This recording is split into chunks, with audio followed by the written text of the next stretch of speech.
जोड़ों पट्ठों के दर्द का मुकम्मल शर्तिया इलाज इस ज़बरदस्ती पंजीरी में। सबसे पहले तो आपने ले लेना है यहाँ पर नारियल। 3 अदद नारियल मैंने लिए थे। इस तरह से करके आपने इसको काट लेना है। काटने के बाद आपने इसे कढ़ाई में डाल करके हल्का-हल्का सा ब्राउन कर लेना है। जब आप देखो हल्का सा ब्राउन हो गया है तो किसी मिक्सी में डाल लीजिए और अच्छी तरह से पीस लीजिए।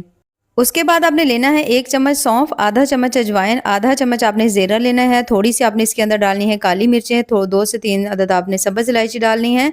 हल्का लाइट ब्राउन करेंगे, अच्छी तरह से पीस लेंगे। चने ले लेंगे तकरीबन 1.5 कप, इनको भी आपने पीस लेना है। 2 से 3 चम्मच ऑयल में अच्छी तरह से भून लीजिए 1 से 2 मिनट। उसके बाद आपने नरम वाली खजूर लेनी है, इसके अंदर से आपने गुठली निकाल लेनी है और इसको भी आपने मैश कर लेना है। अब यहाँ पर चने जो थे वो आपने बोल में डाल देने, उसके साथ ही आपने इसके अंदर अजवाइन, सौंफ का जो पाउडर था उसे डाल देंगे, आधा चम्मच सौंठ डालेंगे। उसके साथ ही इसके अंदर आपने नारियल शामिल कर देना। इन सभी चीज़ों को अच्छी तरह मिक्स करेंगे। उसके साथ ही आपने इसके अंदर शामिल कर देनी है खजूर। सभी चीज़ों को अच्छी तरह मिक्स करेंगे और बहुत ज़्यादा हेल्दी ज़बरदस्ती पंजीरी तैयार हो चुकी है। कुछ दिन ही खाइए, यकीन करें जिस्म की सभी दर्दें गायब हो जाएंगी। बहुत ही ज़्यादा कमाल की हैं।